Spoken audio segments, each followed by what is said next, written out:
और आपने ट्रेन के डिब्बों में झाड़ू लगाते मासूमों को अक्सर देखा होगा। इनमें ज्यादातर वो बच्चे हैं जो पारिवारिक झगड़े का शिकार होकर घर से भाग गए।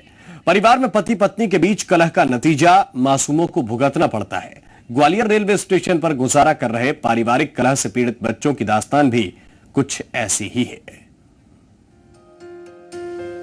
पढ़ने लिखने और खेलने कूदने की उम्र में ये मासूम रेलवे स्टेशन पर झाड़ू लगाने को मजबूर हैं। जिस उम्र में हाथों में स्कूल का बस्ता होना चाहिए, उसी उम्र में ये झाड़ू लेकर जमाने की गंदगी साफ करने निकले हैं, वो भी 2 जून पेट भरने के लिए। यूपी के गोंडा जिले का मासूम गुड्डू अपनी दर्द भरी दास्तां कुछ यूं बयां करता है। गोंडा रमापुर चौराहा बहराइच के आगे है ना, वहीं से आए। उन्होंने दूसरी शादी कर ली, हमारी समाती मर गई। बाप दूसरा मेरे वाला है, मुझे मार के भगा दिया। गुड्डू से ही मिलती जुलती कहानी झांसी के छोटू की है, जो अपनों की बेवफाई का नतीजा भुगतने को मजबूर है। कुछ दिनों पहले जो छोटू अपने दोस्तों के साथ स्कूल जाता था, वही छोटू पिता की जुए की लत के बाद स्टेशन पर झाड़ू लगा रहा है।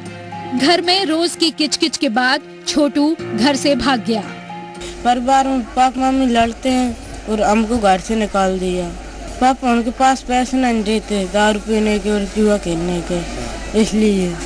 छोटू और गुड्डू को ये जिंदगी उनकी लापरवाही से मिली, जिन पर इन मासूमों की बेहतर परवरिश का दारोमदार था। लेकिन हालात के मारे इन बच्चों पर प्रशासन की भी नजर नहीं जाती। फिर भी अगर पेरेंट्स करते, उसके बाद भी सरकार को ध्यान देना चाहिए। अगर बच्चे घूम रहे हैं तो उनकी तब देखना चाहिए। काफी संस्थाएं चलाई गई हैं उनके लिए, तो उनके लिए कुछ तो होना चाहिए, ऐसे नहीं रहना चाहिए उनको। पारिवारिक झगड़े निपटाने वाले काउंसिल का भी मानना है कि पति पत्नी के बीच विवाद का सीधा असर बच्चों पर पड़ता है। नतीजा तनाव और प्रताड़ना से तंग आकर बच्चे घर से भाग जाते हैं। पति पत्नी के झगड़े में सबसे ज्यादा परेशानी बच्चों को ही आती है और उसी से बच्चों का भविष्य बिगड़ रहा है।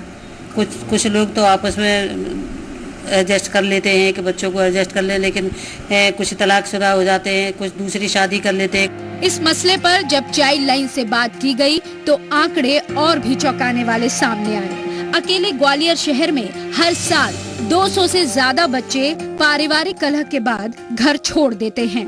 देखिए, हमारे पास जितने भी केसेस आते हैं उसमें अधिकतर यही देखा गया है कि जो पारिवारिक माहौल है उनका सही न होने के कारण जो बच्चे घर छोड़ देते हैं। कई बार ऐसा होता है कि माता पिता ने पिटाई लगा दी, या आस पड़ोस में किसी से झगड़ा हो गया, या स्कूल में उनके दोस्तों ने उनके साथ मार पिटाई कर दी, तो इस कारण से वो घर छोड़ देते हैं। ये कहानी केवल गुड्डू और छोटू की नहीं है, बल्कि देश के हर स्टेशन पर झाड़ू लगाते और कचरा बीनते बच्चों की कहानी है। ये बच्चे अगर इस हाल में नहीं होते तो किसी के जिगर का टुकड़ा और किसी की आंखों का नूर होते, लेकिन हालात ने इन्हें इस हाल में खड़ा किया है।